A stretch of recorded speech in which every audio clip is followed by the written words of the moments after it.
Welcome student, स्वागत है आपका एक और नए क्लास में। आज क्लास में हम क्लास 9th का मैथ्स का चैप्टर 1 का एक्सरसाइज 1.2 के सारे क्वेश्चन सॉल्व करेंगे। चैप्टर 1 है नंबर सिस्टम और एक्सरसाइज 1.2 के क्वेश्चंस इरेशनल नंबर्स से रिलेटेड हैं। तो चलिए शुरू करते हैं। तो सबसे पहला क्वेश्चन है, state whether the following statements are true और फॉल्स, जस्टिफाई योर आंसर्स। तो हमें कुछ स्टेटमेंट्स दिए हुए हैं और हमें बताना है कि वो ट्रू है या फॉल्स है और उसका जस्टिफिकेशन भी देगा वो क्यों ट्रू है या फॉल्स है। तो पहला स्टेटमेंट है, every irrational number is a real number. तो क्या सारे इरेशनल नंबर रियल नंबर होते हैं? तो देख लेते हैं। तो रियल नंबर क्या होता है? रियल नंबर कॉम्बिनेशन होता है आपका रेशनल नंबर्स और इरेशनल नंबर्स के।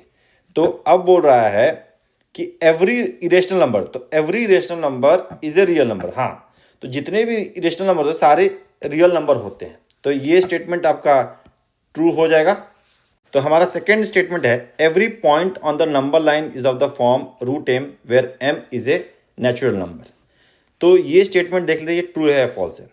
तो पहले इसका रीज़न देखते हैं कि क्या है। तो m is a natural number. Natural number क्या होता है? 1 2 3 4 5 ये होते हैं, राइट।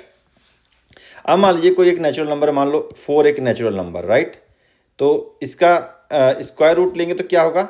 इसका स्क्वायर रूट होगा आपका -2 होगा और 2 होगा, राइट, क्योंकि 2 × 2 4 होता है, माइनस और माइनस मल्टीप्लाई होने के बाद प्लस हो जाता है, तो 4 ही होगा।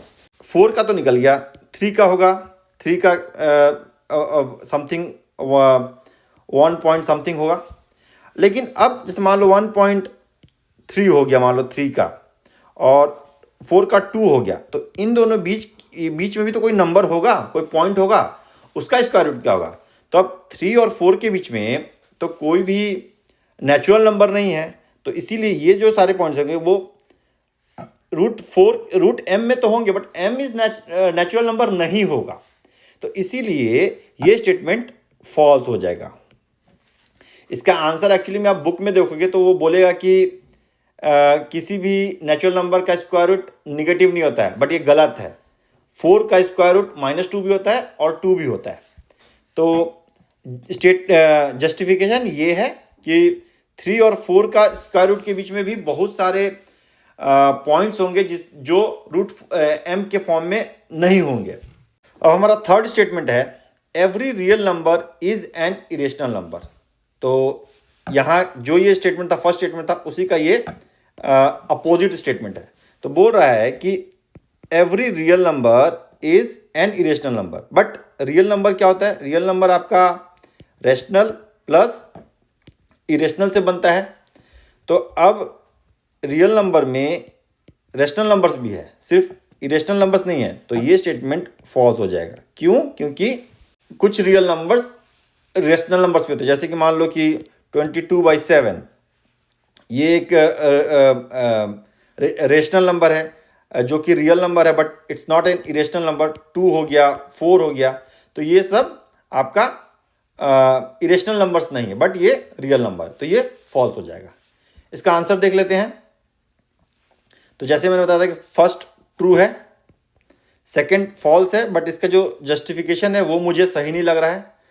आप एक बार और देख लीजिएगा अपने से। और थर्ड का भी इसने दिया है कि जैसे कि 2 रियल है और वो इरेशनल नहीं है, तो इसलिए ये फॉल्स है।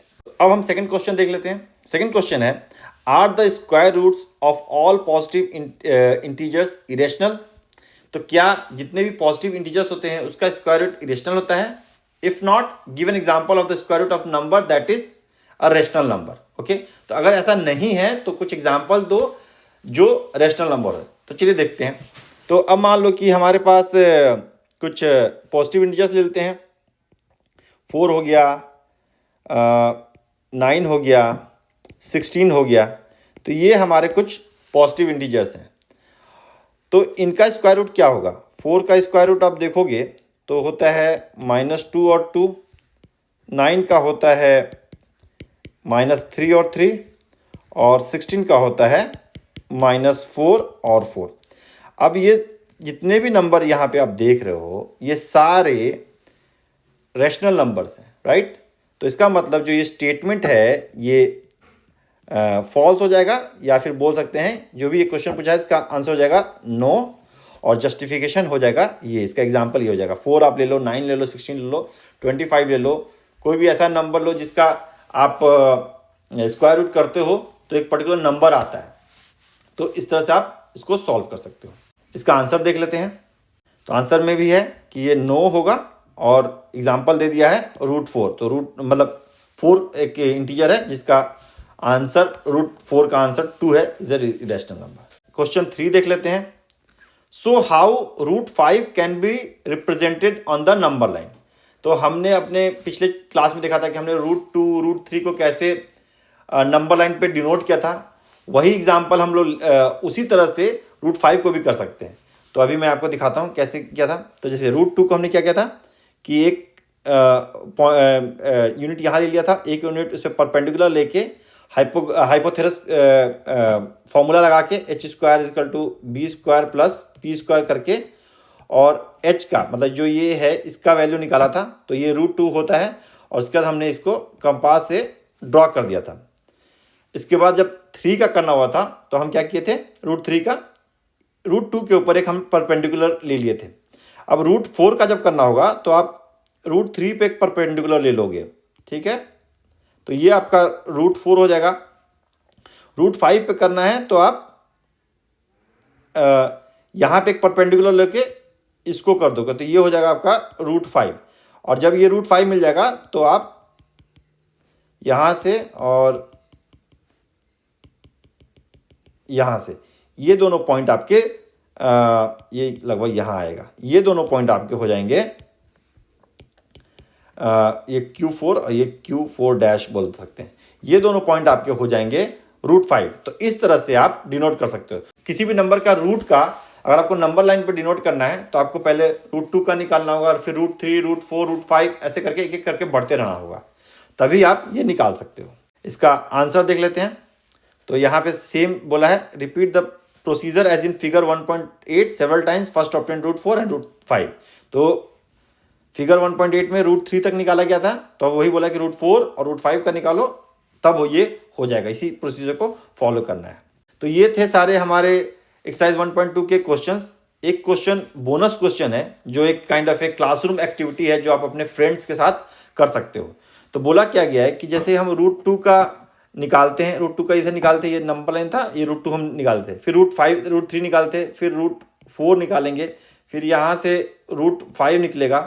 इसे करते करते ये कि पूरा स्पाइरल ऐसा बन जाएगा, राइट, और वो देखने में बहुत सुंदर लगेगा। तो बोला गया है कि इस तरह से कुछ करो अपने क्लास में, और देखो कि वो जो स्पाइरल बन रहा है वो कैसे बन रहा है, कितना सुंदर बन रहा है। तो आप लोग अपने दोस्तों के साथ क्लासरूम में जब भी कोई समय मिले क्लास गेम्स पीरियड में या फिर रिसेस में इसको ट्राई कीजिएगा, और कमेंट कीजिएगा, फोटोज आप पोस्ट कीजिएगा कि आपका स्पाइरल कैसा बना है, और कुछ उसमें से आप कुछ लर्न किए हो, कुछ एक्स्ट्रा ऑब्जर्वेशन हो, वो भी आप शेयर कीजिएगा, और मुझे देख के बहुत खुशी होगी।